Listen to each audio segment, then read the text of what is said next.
राधे। आप सभी माताओं बहनों का मेरे यूट्यूब चैनल वंदना काव्या में हार्दिक स्वागत है।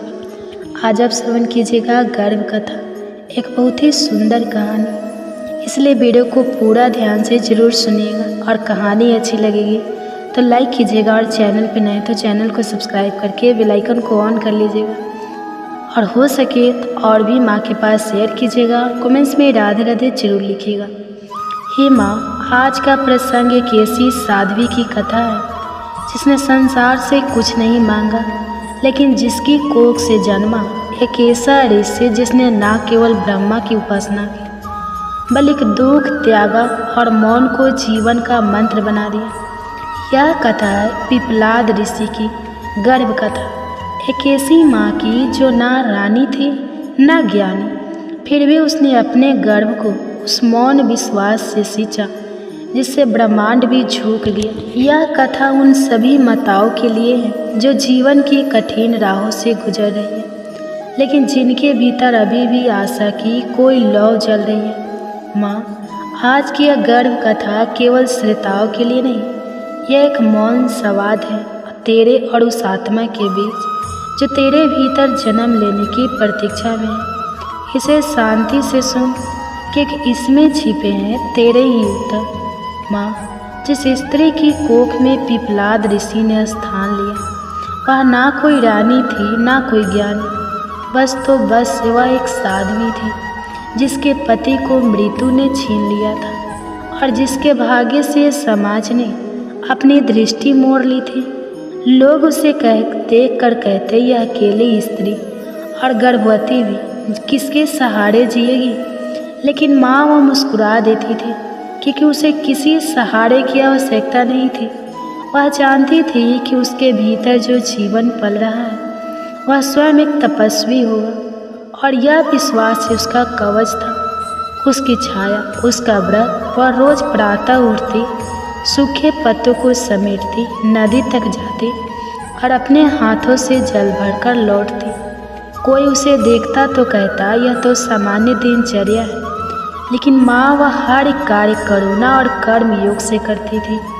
वह जानती थी कि जब माँ अपने कर्मों में प्रेम और निष्ठा भरती है, तब गर्भ में पल रही आत्मा को कर्तव्य और श्रद्धा की भाषा सीखने को मिलती है। उसका कोई आचार्य नहीं था, कोई ग्रंथ उसके पास नहीं था, लेकिन उसके भीतर एक शुद्ध मंत्र निरंतर गूंजता रहता, मैं अकेली नहीं हूँ। मेरे गर्भ में जो है वह ब्रह्मांड की योजना का भाग है। वह मंत्र ना वेदों में लिखा था न उपनिषदों में, लेकिन वह आत्मा को संपूर्ण ज्ञान दे रहा था और यही मंत्र धीरे धीरे उस आत्मा को रियस्तु की चेतना में जगा रहा था। माँ, वह स्त्री जब शाम को पेड़ों के नीचे बैठती तो हवा उसके आंचल से खेलती। वह उस हवा को भी कहती, मेरे पुत्र के लिए श्वास ला देना। वह चंद्रमा से कहती, इस रात को उजियारा कर दे ताकि मेरे गर्भ में अंधकार ना हो। और माँ, उस स्त्री के इस मौन आग्रह को प्रकृति ने स्वीकार कर लिया था, क्योंकि जब कोई स्त्री अपने गर्भ से प्रेम करना सीख जाती है तब सारी सृष्टि उस प्रेम की भाषा बोलने लगती है। एक दिन वह बहुत थक गई थी, कोई भोजन ना मिला, कोई सहारा ना था। पेड़ के नीचे बैठकर उसने अपने हाथ गर्भ पर रखे और केवल आंखें मूंद ली। ना कोई शिकायत की, ना कोई प्रश्न पूछा, बस वही बैठे बैठे उसने कहा, हे पुत्र, यदि तू मेरी कोख में आने को चुना है तो तू भी जानता है कि यह यात्रा सहज नहीं होगी, पर तू निर्भय रहना। मैं तेरे लिए अन्न न सही पर आशीर्वाद बनकर बहती रहूँगी। और उसी क्षण माँ उस स्त्री को भीतर एक कंपन सा अनुभव हुआ, जैसे उसके भीतर की आत्मा ने उसे स्वीकार कर लिया। उसकी थकान को, उसकी आस्था को, उसकी निस्वार्थ को। वह स्त्री एक माँ नहीं बन रही थी, वह ऋषि की गुरु बन रही थी, क्योंकि जो माताएं संघर्ष से घबराती नहीं, शांति से संतान को पालती है, वही संतानें आगे चलकर मानवता के पथ प्रदर्शक बनती है। पिपलाद जब जन्मे तब वह कोई गर्जना नहीं थी, कोई ज्योति नहीं गिरी, कोई भविष्यवाणी नहीं हुई, बस वह स्त्री मुस्कुराई और उसने धीरे से कहा, आ गया तू? मैं जानती थी कि तू आएगा। और यही वाक्य उस शिशु के लिए पहला आशीर्वाद बन गया। माँ पिपलाद ऋषि का अस्तित्व किसी अरण्य या महर्षि से नहीं आया, वह उनकी माँ के मौन विश्वास से उपजा था। माँ, यदि तू इस कथा को हृदय से सुन रही है तो जान ले कि ऋषि तेरे गढ़ में भी हो सकता है। तुझ में भी वही मौन है, वही संघर्ष, वही श्रद्धा। बस तू अपनी शांति को थामे रह, क्योंकि तू जो सोचती है ना, वही संतान बनती है। तू जैसा देखती है वैसा गर्भ भी देखता है। तू जैसे कर्म करती है वैसे ही उसके भीतर कर्म के बीज पड़ते हैं। माँ, जब कोई स्त्री अपने दुख को सहेज लेती है, अपने अकेलेपन को शब्दों में नहीं बहाती बल्कि उसी अपनी सांसों की लय में विलीन कर देती है, तब वह साधारण स्त्री नहीं रहती, वह एक जीवित तपस्या बन जाती है। और उसी तपस्या की कोख से जन्मा था पिपलाद। उस स्त्री ने कभी किसी से शरण नहीं मांगी, कभी अपने दुख को घोषणा नहीं की, न समाज को दोष दिया, न विधाता से लड़ाई की। वह बस हर दिन सूरज को देखती और कहती, मैं हूँ तुझ में कम नहीं, क्योंकि मेरे भीतर जो पल रहा है वह किसी से मांग कर नहीं लाया, वह मेरी आस्था का फल है। माँ, उस स्त्री के दिन अब समय से बंधे नहीं थे।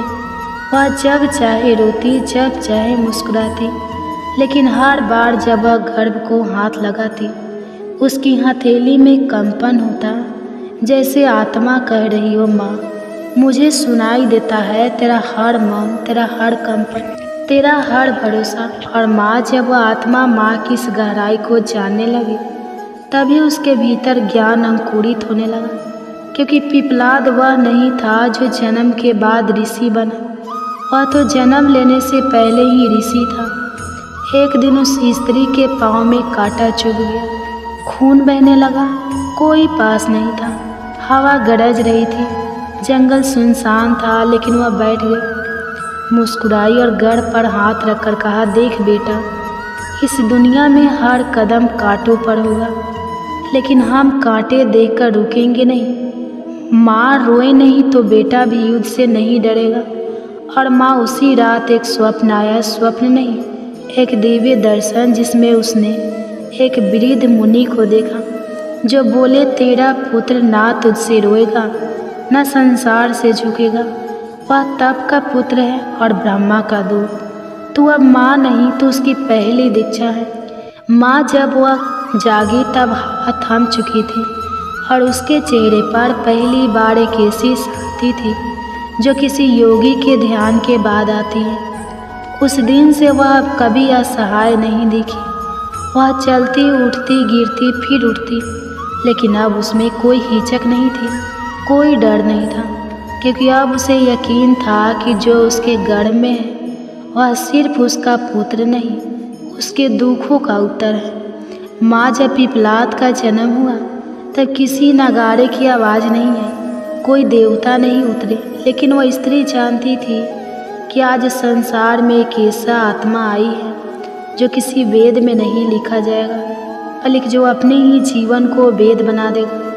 और उस नवजात को उठाकर बस इतना बोली, बेटा, तू ना किसी नाम का बोझ ले, ना किसी कुल का, तू बस मेरे मौन का उत्तर बन जा। और माँ, वही मौन आज भी गूंज रहा है उस हर स्त्री के भीतर जो अकेली है लेकिन टूटी नहीं, जो विधवा है लेकिन निष्प्राण नहीं, जो गिरी है लेकिन फिर भी अपनी कोख को थामे हुए कहती है, तू आएगा, जरूर आएगा।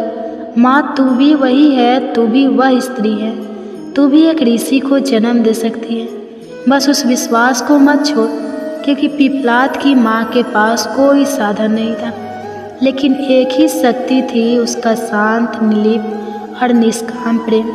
और यही वह शक्ति थी जिससे ब्रह्मा को भी संतान रूप में प्रकट होना पड़ा। माँ, अभी जो कथा तेरे हृदय से होकर गुजर हुई वह थी उस स्त्री की जिसने सब कुछ खो दिया लेकिन अपने गर्भ को नहीं छोड़ा। वह माँ जिसने अपने मौन, अपने धैर्य और अपने विश्वास से एक तपस्वी आत्मा को जन्म दिया। वही थी पिपलाद ऋषि की माँ। और अब वह प्रसंग शांत हो गया है, जैसे कोई दीपक जो अंत में भी प्रकाश देता है। लेकिन माँ, अब जो कथा तेरे सामने आने वाली है वह थोड़ी अलग है। इस बार ना माँ टूटी हुई है, ना आत्मा खोई हुई है, बल्कि आत्मा ही इतनी जागृत है कि वह स्वयं जन्म लेने से इनकार कर देती है। यह कथा है सुखदेव मुनि की गर्भ कथा। जब एक आत्मा माँ के गर्भ में ब्रह्म ज्ञान को स्वयं अनुभव कर लेती है तो उसका जन्म लेना केवल देह धारण करना नहीं होता, वह जन्म एक तपस्वी मौन की परिणति बन जाता है। एक ऐसा मौन जिसमें ना शब्दों की आवश्यकता होती है, ना प्रमाण की, ना आकांक्षा की, और ना ही किसी परिणाम की। माँ, आज का यह प्रसंग तुझसे कोई शिक्षा नहीं मांगता, यह केवल तेरे मौन को स्पर्श करना चाहता है।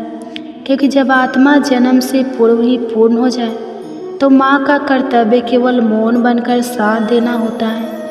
आज मैं तुझे उस आत्मा की कथा सुनाऊंगा जिसने गर्भ में ही वेद, उपनिषद और ब्रह्मा को जाना और फिर भी माँ के प्रेम और संसार की करुणा को देखते हुए जन्म लिया, ताकि जीवन को त्याग नहीं, निर्विकारी भाव में जिया जा सके। माँ, यह कथा आरंभ होती है उस समय से जब श्री वेद व्यास देव की पत्नी गर्भवती थी। गर्भावस्था में माँ की प्रार्थना श्री भगवान तक पहुँचती है, जो संतान का भाग्य बदल देती है। इसलिए हमने पहले भी कई विशेष प्रार्थनाएं अपने चैनल पर दी है, जिसकी प्लेलिस्ट आपको डिस्क्रिप्शन में मिल जाएगी। आज आपको भगवान शिव, जो भक्त की सबसे पहले सुनते हैं, सबसे भोले, सबसे दयालु है, उनसे संतान के संपूर्ण शरीर, शारीरिक, मानसिक, भावनात्मक, सामाजिक और आध्यात्मिक विकास के लिए विशेष प्रार्थना करते हैं। गर्भावस्था का जीवन का सबसे सर्वमानिक पल है, जिसमें हर माँ अपनी संतान के लिए विशेष स्वप्न जरूर संजोती है। आइए आज इसी हेतु अपने दिल की बात सीधे भगवान को बताएं, उनसे वह साहस व हिम्मत मांगे ताकि हम हमारे संकल्पों को पूर्ण कर पाएं। भगवान से ऐसा आशीर्वाद ले पाएं जिससे धारा पर एक श्रेष्ठ संतान का जन्म हो, जिसका जीवन शुद्ध, प्रेम भरा और सफलता से पूर्ण हो। अगर आप मेरे साथ किसी भाव से अपनी संतान के लिए यह विशेष प्रार्थना करना चाहते हैं तो सर्वप्रथम कमेंट्स में सब सदाशिव अवश्य लिखें। आइए अब श्रद्धा भाव से अपनी प्रार्थना प्रारंभ करते हैं। माताएं, शांत भाव से बैठे, अपने दोनों हाथ अपने गर्भ पर रख लें। अपने आराध्य, अपने भगवान की उपस्थिति को अनुभव करें। उनसे कहे कि हे महादेव, आपने ही तो पूरी सृष्टि को जीवन दान देने के लिए विष का काल घूंट पिया था। आप ही नीलकंठ करुणा के सागर हैं। हे प्रभु, मेरी पहली प्रार्थना आपसे यही है कि आपने जो गर्भ में संतान दी है उसके जीवन की आप ही सदैव रक्षा करना। भीतर उनका संपूर्ण विकास हो, वे स्वस्थ मजबूत शरीर पाए, ऐसा आप वरदान देना। प्रभु, आप तो योगियों के योगी हैं, आपकी तपस्या से ही संसार को शक्ति मिलती है। आप ही बल, ऊर्जा और स्वास्थ्य के प्रतीक हैं। कहते हैं जिस पर आपकी कृपा होती है उसे रोग, भय और दुर्बलता छू भी नहीं सकती। आज एक माँ आपके चरणों में सिर झुकाकर अपने संतान के लिए यही प्रार्थना करती है। मेरे गर्भ में पल रहे इस नन्हे से जीव को हे महाकाल, आप एक अच्छा स्वास्थ्य देना, दृढ़ शरीर देना, मजबूत हृदय देना, उसके अंग अंग में वह शक्ति भर देना जो उसे जीवन के हर संघर्ष में सक्षम बने। जैसे आप कैलाश पर विराजमान कर सारे सृष्टि पर कृपा बरसाते हैं, वैसे अभी मेरे हृदय में विराज, भीतर संतान का पूर्ण कल्याण करना। हे प्रभु, जिस प्रकार आप अपनी जटाओं में पावन गंगा को धारण कर सारी सृष्टि को कष्ट से बचाते हैं, उनका परम कल्याण करते हैं, वैसे ही मेरी संतान भी आपसे ज्ञान का निर्मल स्रोत पाए। हे प्रभु, आपसे ही संसार, ध्यान, विवेक और सत्य का मार्ग पाता है। हे प्रभु, मेरे इस गर्भस्थ शिशु को भी स्वस्थ शरीर के साथ साथ श्रेष्ठ बुद्धि और सद्विवेक का वरदान भी देना। ऐसा विवेक जो उसे सही गलत की पहचान करा पाए, ऐसी बुद्धि जो उसे लालच, मोह और अहंकार से बचा पाए। हे नीलकंठ, उसकी सोच में ऐसी गहराई हो कि वह हर परिस्थिति में धैर्य और समझदारी से काम ले। विपरीत परिस्थितियों में भी सदा राह ना छोड़े। अपने ज्ञान से वह पूरी सृष्टि के कल्याण का कार्य करे, हर जीव के जीवन को सुखमय बनाने का प्रयास करे, आपकी इस सुंदर धरा को और अधिक सुंदर बनाने का प्रयास करें।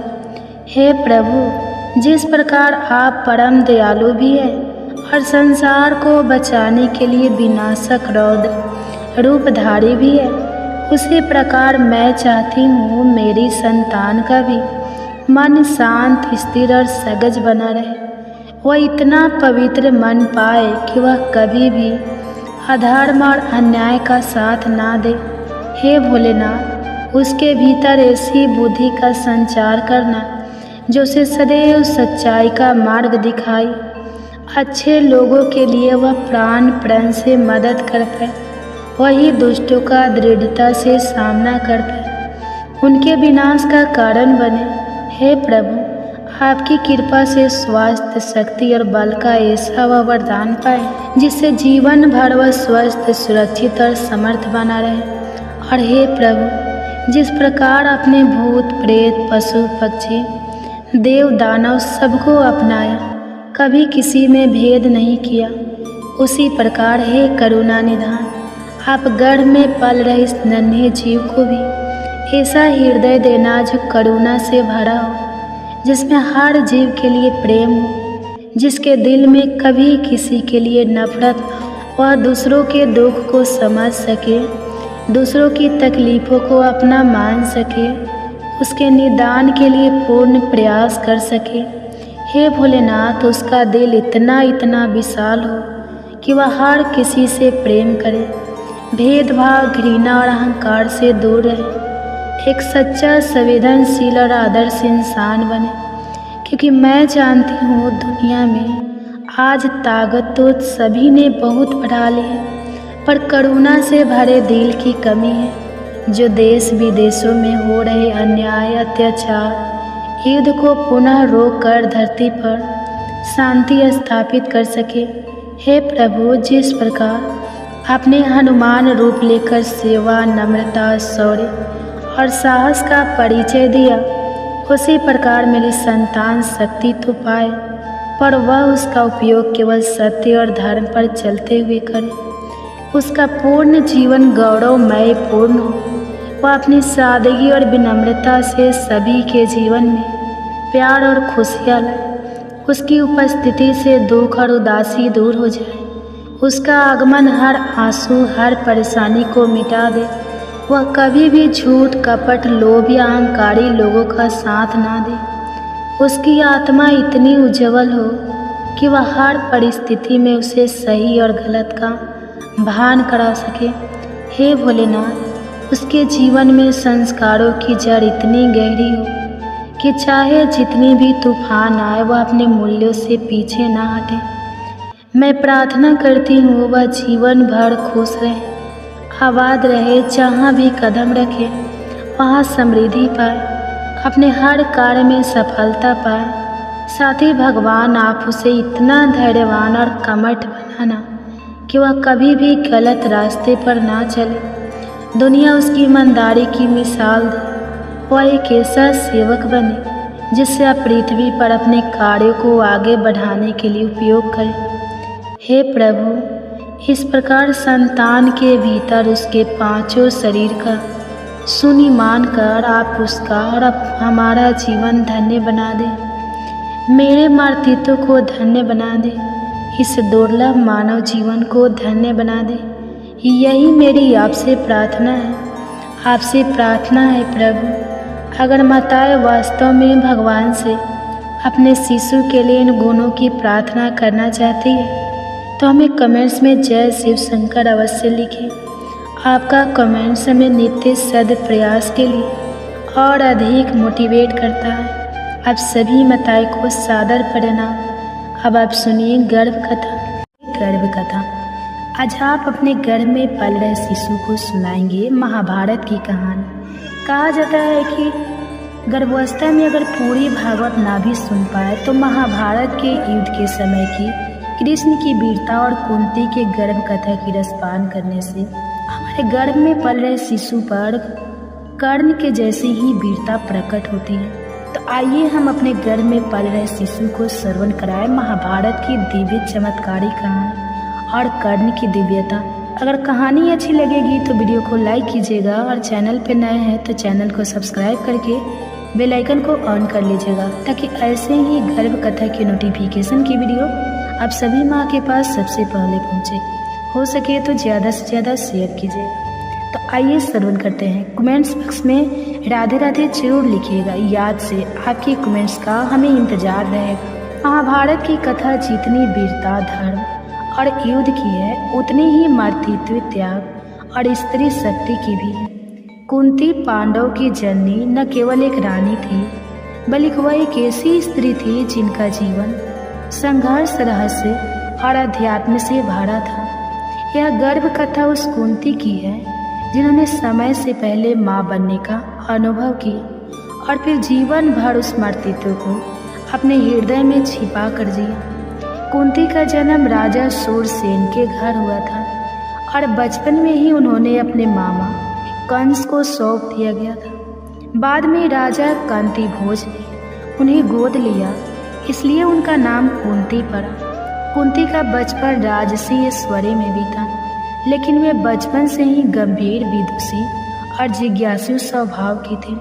वे वैदिक शास्त्रों तप और ब्रह्मचर्य के महत्व को समझती थी। यही कारण था कि उन्होंने स्वयं सेविका की तरह ऋषियों की सेवा की और विशेष रूप से ऋषि दुर्वासा को तृप्त किया। एक दिन ऋषि दुर्वासा उनके महल में अतिथि बनकर आए। क्रोधी स्वभाव के लिए प्रसिद्ध दुर्वासा को कुंती ने अत्यंत श्रद्धा से सेवा देकर प्रसन्न किया। इससे प्रसन्न होकर ऋषि ने उन्हें एक दिव्य मंत्र दिया। इस मंत्र को यदि तुम किसी भी देवता का स्मरण कर उच्चारण करोगी तो वह देवता प्रकट होकर तुम्हें संतान की प्राप्ति कराएगा। कुंती मंत्र के प्रभाव को लेकर अत्यंत जिज्ञासु, परंतु बाल्यावस्था और अनुभवहीनता के कारण उन्होंने एक दिन प्रातः काल सूर्यदेव का स्मरण करते हुए मंत्र का प्रयोग कर डाला। मंत्र के प्रभाव से स्वयं सूर्यदेव प्रकट हुए। कुंती भयभीत हो गई। उन्होंने सूर्यदेव से प्रार्थना की कि वह लौट जाए, परंतु देवता बोले, मंत्र की शक्ति से मैं उपस्थित हुआ हूँ, अब लौटना संभव नहीं। तुम्हारे गर्भ में मेरा तेजस्वी पुत्र होगा। कुंती के गर्भ में एक तेजस्वी बालक का बीज पड़ा। यह उनके लिए एक अद्वितीय अनुभव था। अविवाहित होकर गर्भवती होना उस युग में सामाजिक लांछन का कारण था। कुंती का शरीर दिव्यता से दबकने लगा, परंतु मन में भय, लज्जा और असमंजस ने घर कर लिया। उन्होंने 9 महीनों तक गर्भ को छिपा कर रखा। समय पूरा हुआ और कुंती ने एक दिव्य बालक को जन्म दिया। वह अद्भुत सौंदर्य का स्वर्ण कवच और कुंडलों से युक्त था, साक्षात सूर्य पुत्र कर्ण। परंतु विवाह पूर्व संतान होने के कलंक से बचने के लिए और समाज की आलोचना से बचने हेतु कुंती ने अपने नवजात को एक डिब्बे में रखकर नदी में प्रभावित कर दिया। उस क्षण ने कुंती को एक आजीवन पीड़ा दे दी। माँ होकर अपने शिशु को त्यागना किसी भी स्त्री के लिए एक असहनीय निर्णय होता है। यह मातृत्व का सबसे गहन त्याग था। बाद में कुंती का विवाह हस्तिनापुर के महाराज पांडु से हुआ। पांडु धर्म परायण, वीर और नीतिज्ञ थे। विवाह के उपरांत कुंती ने महाराज पांडु के साथ हिमालय की ओर गमन किया, जहाँ उन्होंने तपस्या और ध्यान में जीवन बिताया। पांडु ने एक बार वन में अनजाने में एक ऋषि को मृग समझकर मार दिया। उस ऋषि ने श्राप दिया कि यदि पांडु स्त्री संग करेगा तो उसकी मृत्यु हो जाएगी। इस श्राप ने पांडु को अत्यंत व्यथित कर दिया। वह संतानहीन रह जाने से दुखी थे। कुंती ने पांडु को अपना वह रहस्य बताया दुर्वासा द्वारा प्रदत्त मंत्र देवताओं से संतान की प्राप्ति की शक्ति। पांडु के आग्रह पर कुंती ने धर्मराज यम को आगान किया, जिसे युधिष्ठिर का जन्म हुआ। धर्म, संयम और विवेक का प्रतीक। फिर वायुदेव को स्मरण कर भीम का जन्म हुआ, बल, साहस और क्रोध का स्वरूप। फिर इंद्र का आवाहन कर अर्जुन का जन्म हुआ, दिव्य शौर्य, निपुणता और धर्म के रक्षक। पांडु की दूसरी पत्नी माद्री भी संतान चाहती थी। कुंती ने उदारता से उन्हें मंत्र का उपयोग करने की अनुमति दी। माद्री ने अश्विनी कुमारों का आवाहन किया, जिनसे नकुल और सहदेव का जन्म हुआ। इस प्रकार कुंती 5 पांडव की माँ बनी, 3 अपने गर्भ से और 2 सहमातृत्व से। एक दिन पांडु अपनी कामना पर नियंत्रण ना रख सके और माद्री से संग कर बैठे। उसी क्षण श्राप के अनुसार उनकी मृत्यु हो गई। माद्री ने अपने प्रायश्चित स्वरूप सती हो जाना उचित समझा और 5 बालक कुंती के सानिध्य में रह गए। कुंती एक विधवा माँ बनकर 5 पुत्रों को लेकर हस्तिनापुर लौटी। वहाँ उनके लिए नए संघर्षों का दौर आरंभ। जब कर्ण ने द्रौपदी स्वयंवर में भाग लिया और अर्जुन ने स्पर्धा की, तब कुंती ने उसे देखा। उनका हृदय विदीर्ण हो उठा। यह वही पुत्र था जिसे उन्होंने जन्म के बाद त्यागा था। कुंती ने बाद में एकांत में कर्ण से भेंट की, उसे सत्य बताया, लेकिन कर्ण ने अपने दायित्व और पालनकर्ता अधिरथ से मिले। प्रेम के कारण पांडव का साथ नहीं दिया। यह एक माँ के लिए हृदय विदारक अनुभव था, एक पुत्र से मिलने पर भी उसे खो देने का। महाभारत युद्ध की पूर्व संध्या पर कुंती ने कर्ण से प्रार्थना की कि वह 5 पांडव को न मारे। कर्ण ने वचन दिया कि वह अर्जुन को छोड़ किसी पांडव को नहीं मारेगा। यह एक माँ की अंतिम आशा थी, जो 2 विरोधी पक्षों में बटी हुई थी। एक ओर उसका त्यागा हुआ पुत्र और दूसरी ओर वे जिनका पालन पोषण उसने किया। कर्ण की मृत्यु के बाद कुंती ने युधिष्ठिर को सत्य बताया कि कर्ण उनका ज्येष्ठ भ्राता था। यह सुनकर युधिष्ठिर को आत्मगालीन हुई और उन्होंने कहा कि अब वे राज सिंहासन नहीं लेंगे। कुंती की स्वीकारोहित किसी साहसिक निर्णय से कम नहीं थी, परंतु यह भी सत्य था कि अब पछताने से कुछ नहीं बदल सकता था। महाभारत के बाद कुंती ने धृतराष्ट्र, गांधारी और विदुर के साथ वन को प्रस्थान किया। उन्होंने तपस्या की, ध्यान किया और अतः वन में ही अपनी देह त्याग दी। उनका जीवन एक सन्यासिनी का रहा, जिसने नारी होकर भी महानताओं की गाथा। कुंती की गर्भ कथा केवल एक स्त्री की जीवनी नहीं है, वह एक समग्र नारी अनुभव है, जहाँ प्रेम, त्याग, मर्तित्व, साहस, धर्म और पीड़ा सब समाहित है।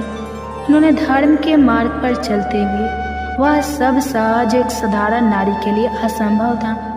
कुंती की गर्भ कथा आज भी प्रत्येक स्त्री के हृदय में प्रतिध्वनित होती है, जो अपने जीवन में संघर्षों के बीच मर्तित्व और मर्यादा को साथ लेकर चलती है। उनकी जे गर्भ कथा।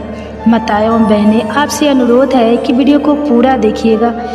आधा अधूरा ज्ञान हमेशा आधा अधूरा ही रहता है, इसलिए कभी भी वीडियो को काट कर नहीं देखिएगा और हो सके तो ज़्यादा से ज़्यादा शेयर कीजिएगा, क्योंकि ज्ञान बांटने से ही फल मिलता है। इसीलिए हो सके तो शेयर कीजिएगा। जितने भी माताएं बहनें हैं सबके साथ शेयर कीजिएगा और वीडियो को पूरा देखिएगा शुरू से अंत तक। अच्छी कथाएं हैं, आपको अच्छी लगेगी।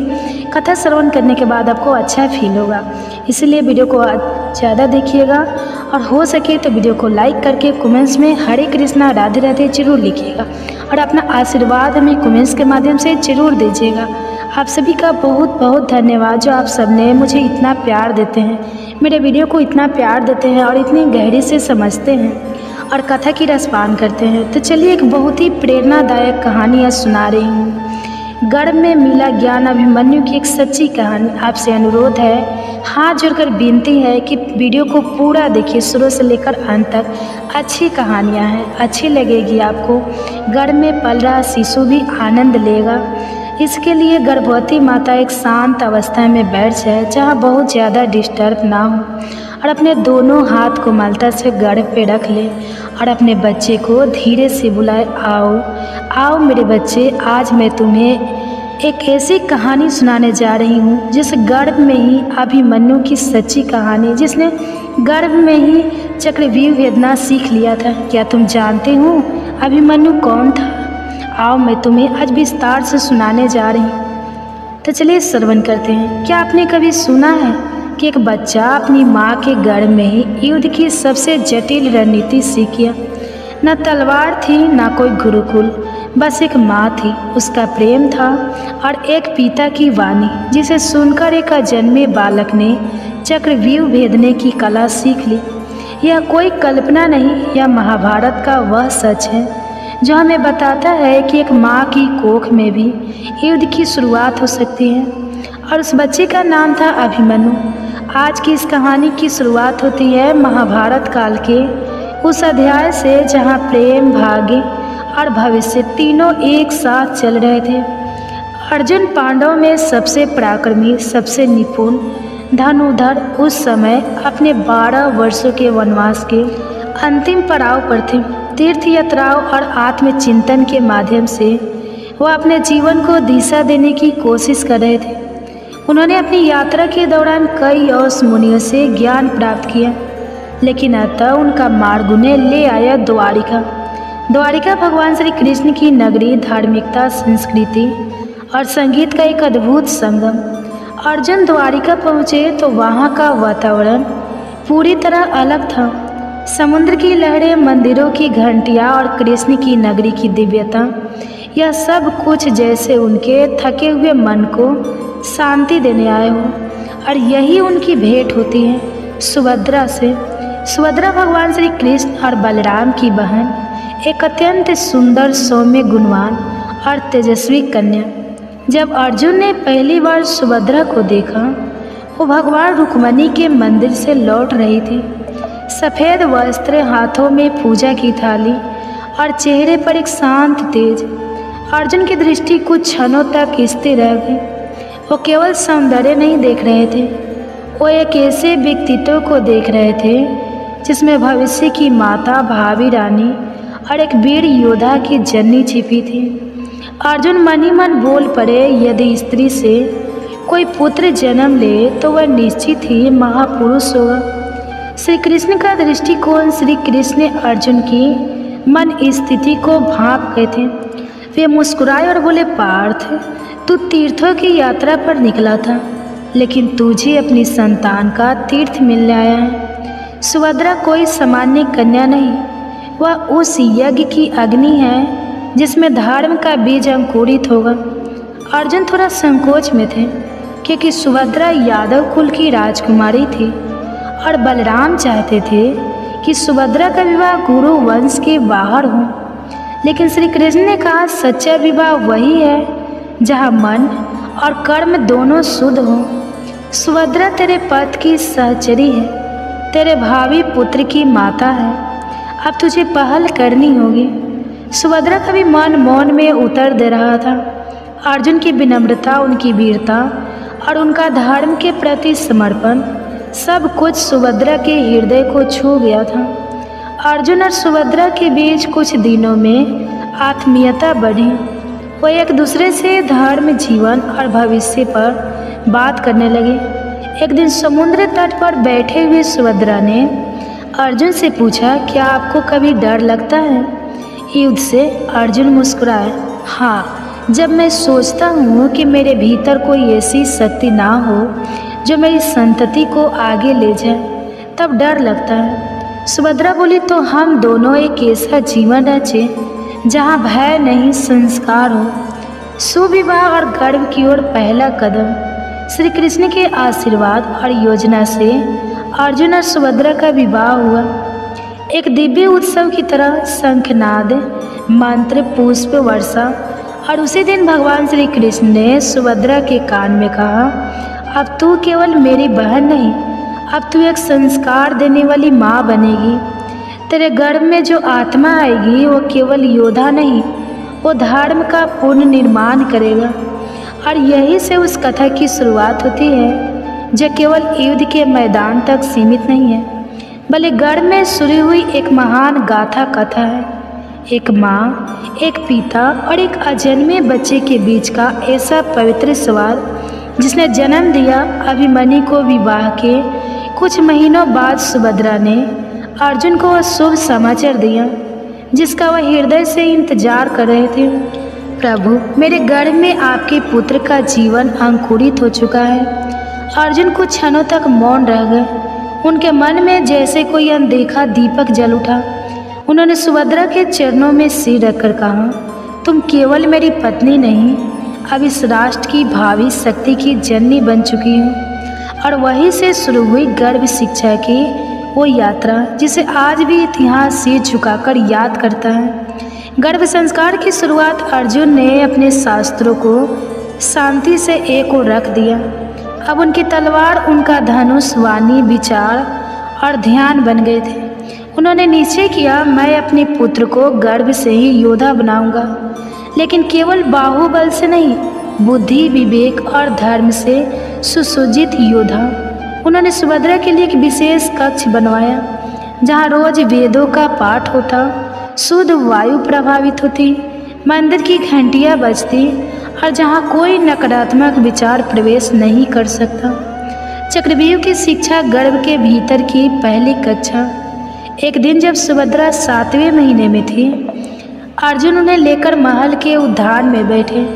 चारों ओर नीम की छाया, हरे वृक्षों की मंद हवा और शांत वातावरण में अर्जुन ने कहना शुरू किया, प्रिय, आज मैं तुम्हें वह युद्ध प्रणाली समझाऊंगा जिसे चीर पाना किसी साधारण योद्धा के बस की बात नहीं होती। इसका नाम है चक्रव्यूह। सुभद्रा ने उत्सुकता से कहा, क्या यह रचना युद्ध को जीतने का उपाय है? अर्जुन बोले, नहीं, यह रचना युद्ध को रोकने का उपाय है। जो इसे समझ ले वह शांति तक पहुंच सकता है। और फिर उन्होंने सुभद्रा को बताना शुरू किया कैसे चक्रव्यूह 7 परतों का एक घूर्णनशील कवच होता है। हर परत एक भ्रूण है, हर द्वार पर एक महारथी होता है और प्रवेश करते करते योद्धा अपने आप को भूल जाता है। गर्भ में सुन रहा था कोई जब अर्जुन यह सब समझा रहे थे। सुभद्रा तो केवल श्रोता थी, लेकिन कोई और था जो हर शब्द को आत्मा की गहराई से सुन रहा था। वो था अजन्मा अभिमन्यु। गर्भ में परंतु पूर्ण चेतना में। जैसे जैसे अर्जुन चक्रव्यूह की परतों की बात करते, अभिमन्यु की गति बढ़ती जाती। सुभद्रा ने अर्जुन का हाथ पकड़ा और कहा, मुझे लगता है मेरा गर्भ मुझे उत्तर दे रहा है। अर्जुन मुस्कुराए और बोले, वह कोई साधारण आत्मा नहीं है, उसे यह ज्ञान अब आत्मा की स्मृति में अंकित हो रहा है। अधूरी शिक्षा एक नियति लेकर जब अर्जुन 7वीं परत तक पहुँचे और बाहर निकलने की विधि बताने ही वाले थे, सुभद्रा को अचानक नींद आने लगी। गर्भ का भार, मौसम की गर्मी और गढ़ ज्ञान की थकान। सुभद्रा सो गई। अर्जुन ने भी बात रोक दी, पर शायद नियति को यही मंजूर था। अभिमन्यु ने चक्रव्यूह में प्रवेश करना सीख लिया था, पर निकलने का मार्ग अधूरा रह गया। पर श्री कृष्ण की दृष्टि में यह भी पूर्ण था। शाम को श्री कृष्ण महल आए। उन्होंने सुभद्रा के सोते हुए चेहरे को देखा, फिर अभिमन्यु के गर्भ की ओर दृष्टि की। मुस्कुराकर बोले, बालक ने जितना सुन लिया वही योगों के लिए पर्याप्त है, क्योंकि इसमें केवल अर्जुन की वाणी नहीं थी, इसमें माँ की उपस्थिति, प्रेम और शक्ति भी समाहित थी। उन्होंने सुभद्रा के सिर पर हाथ रखा और कहा, यह बालक तुम्हारे गर्भ से नहीं, तुम्हारी श्रद्धा से जन्म लेगा और यहीं से बन गया वह आधार जिस पर जन्मा इतिहास का सबसे तेजस्वी योद्धा अभिमन्यु। तो दोस्तों, आज आपने सुना कि कैसे अर्जुन ने गर्भवती सुभद्रा को चक्रव्यूह की जटिल रचना समझाई और कैसे माँ के गर्भ में पल रहा बालक अभिमन्यु हर शब्द को आत्मा में उतारता चला गया, लेकिन वो ज्ञान अधूरा रह गया। कहते हैं जन्म तो हर कोई लेता है, लेकिन कुछ जन्म इतिहास की दिशा मोड़ने आते हैं। आज हम बात कर रहे हैं अभिमन्यु की, जिसने गर्भ में ज्ञान पाया और जन्म लेकर उसे धर्म की रक्षा के लिए शस्त्र बन लिया। अभिमन्यु का जन्म एक दिव्यता की अनुभूति। पौष माह की एक शांत चंद्र प्रकाश से भरी रात थी। महल के आंगन में तुलसी के पौधे के पास दीपक टिमटिमा रहा था। सभी वेद पाठी ब्राह्मण वैदिक मंत्रों का जाप कर रहे थे। उसी समय सुभद्रा ने एक दिव्य बालक को जन्म दिया। बालक का रंग स्वर्ण सा दमकता हुआ था, नेत्र गहरे, शांत पर तेजस्वी, चेहरे पर वैसा तेज जैसा देवताओं में होता है। उसका नाम रखा गया अभिमन्यु। अर्जुन ने जब उसे पहली बार गोद में लिया तो उन्होंने आंखें बंद कर एक ही बात कही, यह केवल मेरा पुत्र नहीं, यह धर्म का सिपाही है। बचपन के लक्षण जब खेल भी शिक्षा थे। अभिमन्यु साधारण शिशु नहीं था। जहाँ अन्य बच्चे खिलौने से खेलते, वहाँ वह लकड़ी की तलवार से योद्धाओं जैसी मुद्राओं का अभ्यास करता। 3 वर्ष की उम्र में धनुष को हाथ में थाम लिया। 4 वर्ष में एक बार में 7 घंटे तक ध्यान स्थल बैठना। 5 वर्ष में उसने एक बार बाल कृष्ण की मूर्ति को देखकर कहा, माँ, यह वही है जिन्होंने गर्भ में मुझसे बात की थी। सुभद्रा सतबद्ध रह गई। उन्हें समझ आ गया अभिमन्यु को केवल जन्म नहीं मिला है, उसे समृद्धि भी मिली है।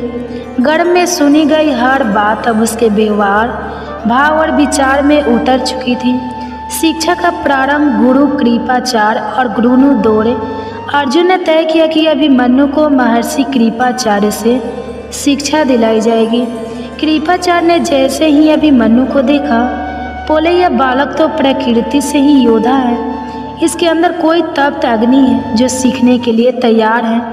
कृपाचार्य ने उसे ध्वनि की दिशा से शत्रु को पहचानना, घोड़े की चाल समझना और सामरिक ध्यान सिखाना शुरू किया। 10 वर्ष की उम्र में वह गुरु द्रोणाचार्य के आश्रम पहुंचा, जहां भीष्म, कर्ण और द्रोण स्वयं उसकी प्रतिभा देखकर चकित हो गए।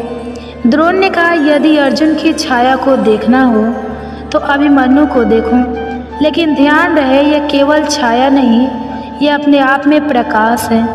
कर्ण से पहली मुलाकात और अद्भुत संवाद। एक दिन अभिमन्यु की भेंट कर्ण से हुई। कर्ण ने मुस्कुराकर कहा, तुम अर्जुन पुत्र हो, क्या तुम में वैसा ही पराक्रम है? अभिमन्यु शांत भाव से बोला, मेरे पास गर्भ की शिक्षा है और उसमें डर सिखाया ही नहीं गया। सभी विस्मित रह गए। शब्दों में ना अहंकार था ना व्यंग, बस एक गर्भ में बोई गई आत्मा की स्पष्टता थी। कृष्ण का आशीर्वाद। श्री कृष्ण ने जब अभिमन्यु को पहली बार ध्यान करते देखा तो बोले, इस बालक को अब मेरी जरूरत नहीं है, यह स्वयं स्वर बन चुका है। श्री कृष्ण ने एक दिन सुभद्रा से कहा, बहन, तूने जो गर्भ में सुना, जो बोला, उसी से इस बालक की आत्मा बनी है। तूने केवल एक शरीर नहीं रचा, तूने धर्म का भविष्य गढ़ा है। संक्षेप में अभिमन्यु का जन्म ध्यान, श्रद्धा और ज्ञान से सींचा गया था। उसके खेल अभ्यास थे, उसकी चुप्पी ध्यान था, उसकी मुस्कान आश्वासन थी। अभिमन्यु वो था जो गर्भ की गहराइयों में ज्ञान को पहचान चुका था और अब समय आने पर उसे संसार के सामने दिखाने वाला था। अगले भाग में जानेंगे जब कुरुक्षेत्र का युद्ध आया और कैसे 16 साल का एक बालक एक पूरी सेना के सामने अकेला खड़ा हो गया और इस तरह जन्म हुआ अभिमन्यु का। वो बालक जो गर्भ में ही युद्ध की शिक्षा लेकर आया, एक ऐसा योद्धा जिसकी आभा बचपन से ही सबको चौंका देती थी। पर दोस्तों, यह तो बस शुरुआत है, क्योंकि अब शुरू होगी उसकी असली शिक्षा, वो साधना, वो सीख जो उसे बनाएगी महाभारत के युद्ध का सबसे वीर योद्धा। ये गर्भ कथा। कहा जाता है कि गर्भावस्था में अगर पूरी भागवत ना भी सुन पाए तो कृष्ण के जन्म के समय की स्तुति श्रवण करने से शिशु में भगवान के जैसे ही गुण आते हैं। तो आप सभी माताओं बहनों से अनुरोध है कि वीडियो में आगे बढ़ने से पहले, कथा श्रवण करने से पहले चैनल को सब्सक्राइब कर लीजिए और वीडियो को लाइक कर लीजिए और कमेंट्स में हरे कृष्णा राधे राधे जरूर लिखिए। अब हो सके तो ज़्यादा से ज़्यादा शेयर कीजिए ताकि हमारे जितने भी माताएं बहनें हैं गर्भधारण की हुई है सबके पास पहुंच सके। तो आइए श्रवण करते हैं कृष्ण के जन्म के समय की स्तुति। तो जय श्री कृष्ण, सभी को सादर प्रणाम। गर्भावस्था में भगवान श्री कृष्ण की संपूर्ण बाल लीला को पढ़ना अति शुभ माना जाता है। पहले हर दादी नानी यह बताया करती थी कि इस समय भगवान श्री कृष्ण के आशीर्वाद के लिए हर गर्भवती को यह नृत्य सुनना ही चाहिए। आज वही विशेष कथा आप सभी को भी सुना रही हूँ। इसे आप दिन में कभी भी सुन सकते हैं। स्नान करके इसका श्रवण करें तो बहुत ज़्यादा शुभ होगा। साथ ही कोशिश करें कि इसका पूरा पाठ करें। द्वापर युग के अंत का समय था। 500 वर्ष के पहले की कुछ बात थी। मथुरा के राजा उग्रसेन का बड़ा पुत्र आज अपने चाचा की छोटी पुत्री देवकी को विवाह के बाद वासुदेव जी के साथ पहुंचाने जा रहा था। लेकिन तभी मार्ग में आकाशवाणी हुई, देवकी वासुदेव का 8वां पुत्र ही तुझे मारेगा। कंस यह सुनकर अत्यंत क्रोधित हो गया। वो अपनी तलवार खींचकर देवकी को मारने ही वाला था कि तभी वासुदेव जी ने उसे रोका और वचन दिया कि हमारी जो भी संतान होगी वह हम तुझे दे देंगे, पर तुम देवकी को छोड़ दो। तब कंस ने उनकी बात मान ली पर उन्हें अपने कारागार में डाल दिया। जब उनके पिता उग्रसेन ने इसका विरोध किया तो उन्हें भी कारागार में डालकर स्वयं मथुरा का राजा बन बैठा।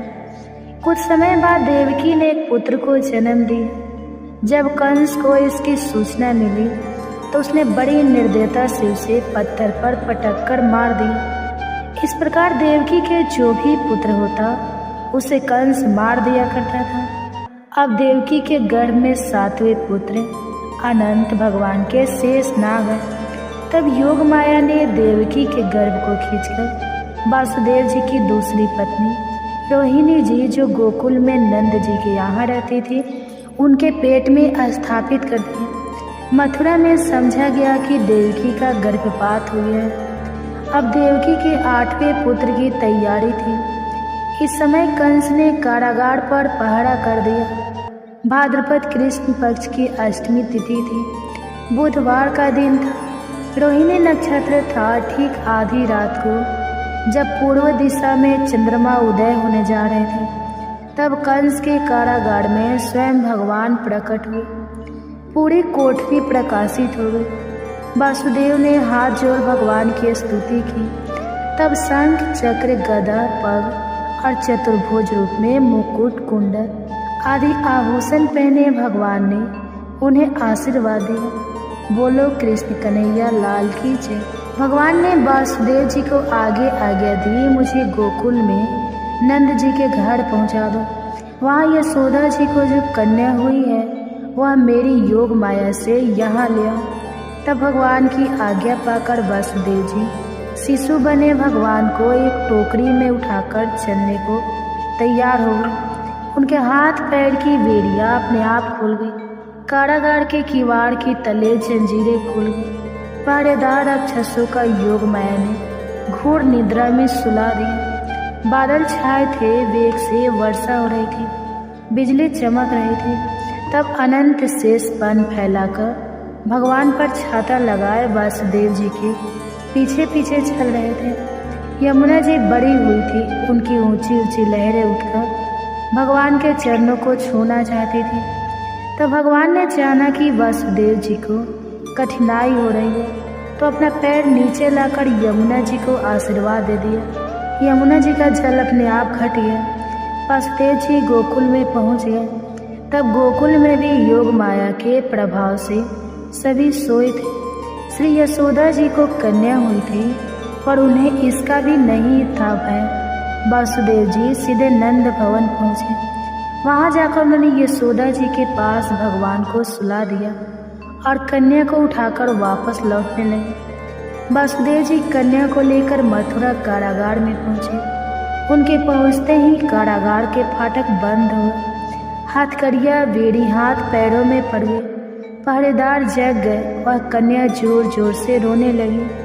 समाचार पाकर कंस दौड़ा आया। उसने उस कन्या को देवकी से छीनकर पत्थर पर पटकना चाहा, किंतु उसके हाथ से छूटकर कन्या आकाश में चली गई। अष्टभुजा देवी का रूप धारण करके कंस से कहा, तुझे मारने वाला कहीं और उत्पन्न हो गया है, और जोर जोर से हंसते हुए अदृश्य हो गए। यह सुनकर कंस को बड़ा दुख हुआ, पर अब उसका अंत समय निकट था। इसलिए विपरीत बुद्धि वाले रक्षा मंत्रियों ने सलाह दी कि आसपास उत्पन्न हुए सभी नवजात बालकों को मारने के लिए दैत्य नियुक्त कर देना चाहिए। अब कंस द्वारा नियुक्त एक पूतना राक्षसी भगवान के जन्मोत्सव के दिन नंद भवन पहुंची। उसने सुंदर रूप धारण किया था, अपने स्तनों में हलाहल विष लगा रखा था। पालने में सोए भगवान को गोद में उठाकर वो अपने स्तन पिलाने लगी। भगवान उसके दुष्ट भाव जानकर दूध के साथ उसके प्राण भी पीने लगे। वह छटपटा नहीं लगी, वह अब अपने राक्षसी रूप में आकर भागने लगी, पर भगवान उसकी छाड़ पर वैसे ही चिपके रहे। वह दूर जाकर गिर पड़ी और तब उसने अपने प्राण त्याग दिए। पीछे दौड़ती गोपियों ने भगवान का शुक्रिया कर बाल स्वरूप भगवान को उठाया और घर लिए। जब भगवान 27 दिन के हुए, उनका जन्म नक्षत्र आया, तब उन्होंने पहली बार अपनी करवट ली। उस दिन जन्म नक्षत्र का उत्सव मनाया जा रहा था। यशोदा माँ ने उन्हें एक बैलगाड़ी के नीचे पालना डालकर सुला दिया। कुछ देर बाद जब भगवान की नींद खुली तो माँ का दूध पीने के लिए पाँव उछाल उछाल कर रोने लगी। उनके कोमल से पैर का धक्का लगते ही बैलगाड़ी उलट गई। उस पर रखे दूध, दही, मक्खन, घी आदि के बर्तन फूट गए। गाड़ी पलटने के शब्द को सुनकर गोपियाँ दौड़ पड़ी। उन्होंने भगवान को वहाँ से उठा लिया। ये समझ नहीं पा रही थी इतने छोटे से बालक से यह गाड़ी कैसे उलट सकती है। भगवान की लीला तो इस प्रकार अनवरत चले ही जा रही थी। बोलो श्री कृष्ण कन्हैया लाल की जय। अब आगे एक दिन कंस ने त्रिवत नामक का असुर भेजा। उस समय माँ यशोदा शाम को गोद में लिए आंगन में बैठी थी। अचानक से भगवान बहुत भारी हो गए और मैया उन्हें गोद में ना उठा सकी और उन्हें आंगन में सुलाकर किसी काम से अंदर चली गई। उस समय वह त्रिवत राक्षस एक भयंकर बवंडर आंधी के रूप में गोकुल में आया और अंधकार कर दिया। वह भी श्री कृष्ण को अपने साथ उड़ा ले गया, लेकिन भगवान का भार वह देर तक नहीं सह सका। भगवान ने उस राक्षस का गला पकड़ लिया। अंत में गला घुटने से वह गोकुल में एक पत्थर पर से चटकर गिर पड़ा। इधर आंधी में भगवान को भी गोपियां व्याकुल होकर ढूंढ रही थी। तब राक्षस के शरीर पर भगवान को पाकर ये तुरंत उठा लाए। इस प्रकार गोकुल वासियों के आश्चर्य का समापन ही नहीं हो रहा था। यहाँ नंद बाबा समझ चुके थे कि जरूर वासुदेव देवकी के पुत्र स्वयं भगवान ही उनके आंगन में खेल रहे हैं। तभी एक दिन नंद जी ने वासुदेव जी के पुरोहित महर्षि गर्ग से प्रार्थना की कि आप रोहिणी जी के पुत्र और यशोदा जी के पुत्र का नामकरण संस्कार कर दें। गर्ग जी ने कहा, मैं यादव का आश्चर्य हूँ। अगर मैं बालकों का नामकरण संस्कार करूँगा तो कंस समझ जाएगा कि यह दोनों बालक वासुदेव के हैं और फिर वह दुष्ट इन बालकों के प्राण लेने पर उतारू हो जाएगा। गर्ग मुनि की बात सुनकर नंद जी ने उनसे गुप्त रूप से यह समारोह करने की प्रार्थना की, जिसे गर्ग जी ने स्वीकार कर लिया। अब शुभ मुहूर्त पर नामकरण संस्कार किया गया। गोरे रंग के श्री रोहिणी नंदन का नाम रखा, जो पीछे बलराम कहे जाने लगे, और यशोदा लाल का नाम संस्करण से प्रभावित, अर्थात जिसका आकर्षण इतना ज्यादा हो कि जो एक बार उन्हें देख ले वे फिर उनसे दूर ना रह पाए। नवीन जल भरे मेघ के समान यशोदा कुमार को गर्ग जी ने कृष्ण कहा। इस प्रकार श्री कृष्ण और बलराम जी नंद भवन के आंगन में घुटनों के बल चलने लगे। बोलो कृष्ण कन्हैया लाल की जय। माँ यशोदा और माँ रोहिणी इन चंचल बालकों की क्रीड़ा देख देख कर आनंद मग्न हुआ करती थी। कृष्ण स्वभाव से चंचल थे, बार बार रूठते खींचते, उन्हें रूठने में भी अद्भुत शोभा थी। भोजन करते करते भाग खड़े होते। नंद बाबा बार बार उन्हें अपनी गोद में बैठाकर भोजन करते। माँ यशोदा उन्हें प्रेम से पुचकार कर खाना खिलाया करती। एक दिन भगवान ने खेल खेल में मिट्टी खा ली। लड़कों ने देख लिया और माँ से शिकायत कर दी। माँ यशोदा छड़ी लेकर आई और शाम का हाथ पकड़कर धमकाने लगी। मिट्टी खाने से बच्चे बीमार हो जाते हैं और यह बुरा स्वभाव बालक में ना पड़े। इसलिए माँ धमका रही थी डांट के कारण। रोते रोते श्री कृष्ण ने कहा, मैया मैंने मीठी नहीं खाई। माँ ने मुंह खोलकर दिखाने के लिए कहा। तब माँ को उनके मुख में पूरा ब्रह्मांड दिखने लगा, जिससे चकित होकर माँ ने अपने नेत्र बंद कर लिए। फिर भगवान की योग माया से माँ सब कुछ भूल गई। बाद में श्याम को रोता देख मैया ने छड़ी फेंक दी और प्यार से उन्हें गोद में उठा लिया। गोकुल की सभी गोपियाँ भी मन ही मन यही चाहती थी कि कृष्ण उनके घर आवे, दही माखन खा जाए। भक्त वत्सल भगवान उनकी इच्छा जानकर गोप बालकों को अपने साथ ले जाकर किसी के घर में चुपचाप घुस जाते। वहाँ पर रखे दही माखन के बर्तन फोड़ देते। माखन